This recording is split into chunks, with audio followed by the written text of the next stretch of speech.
So here I want to talk to you about how your baby is communicating from the moment it's born. One of our most amazing abilities as humans is how many social skills we have to our hands, our language, our body language, what we say and how we communicate to each other. It's really one of the kind of foundational things about being humans and what stands us apart from other species. And sometimes, when you're caught up in that newborn phase, it feels like all they're doing is feeding and sleeping and crying quite a lot. And you sometimes don't realize just how capable they are of communicating with you and picking up on social skills that you provide. They really are just the most amazing creatures. So let's talk about some of those things that your newborn can do, and some of those things that you'll do as your baby grows. One of the big things that people talk about is this idea of parentees. So that silly sing-song voice that you do. And this isn't always something that just comes naturally to people. I think that's a fallacy, that you're sort of expected to immediately know how to speak to them. I certainly didn't when I was a 15-year-old babysitting, and I thought that sounded completely kind of foreign and unusual to me. What's this way that these parents were talking to their baby? And I felt very self-conscious.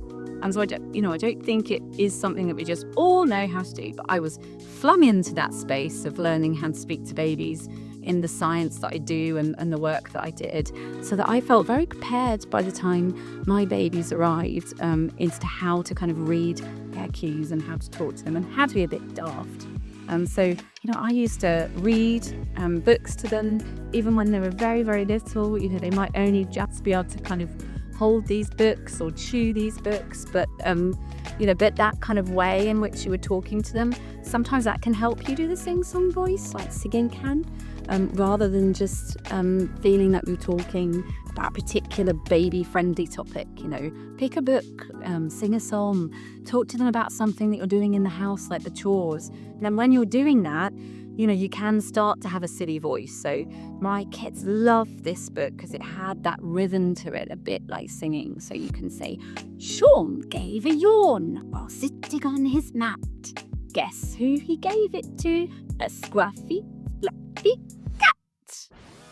And I turned daft, and the babies are there.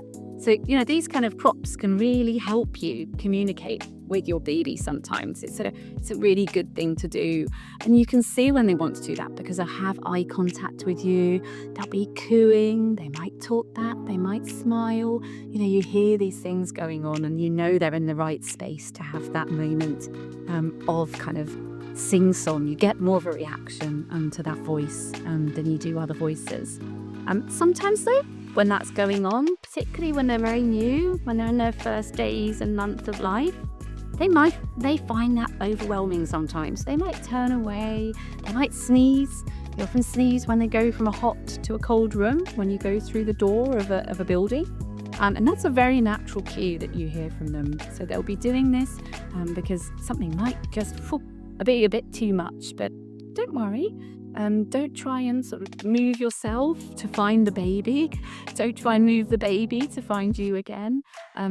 They may well come back to you if you just hold them in a safe space and keep them cozy and secure. Once they've had a moment away, they might come back and want to play with you some more and communicate with you some more. And so they're telling you all the time what they need. You just need to try and learn what those cues are. And it's a learning curve. We don't always know straight away.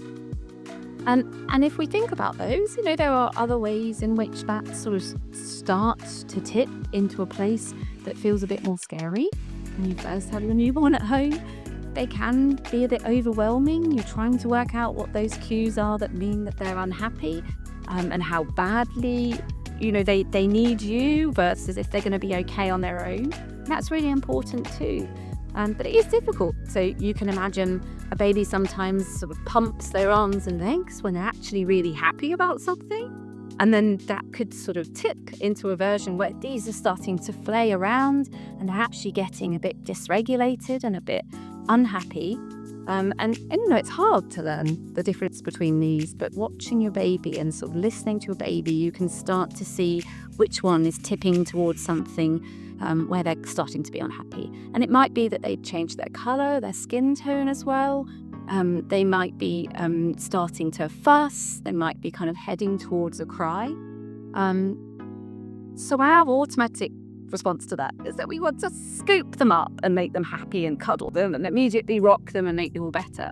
But actually, sometimes your newborn baby and a few months of life, as you learn that, who they are, they might not need that entirely. And actually, you can try and scaffold them to think about how they can use cues around them to self-soothe.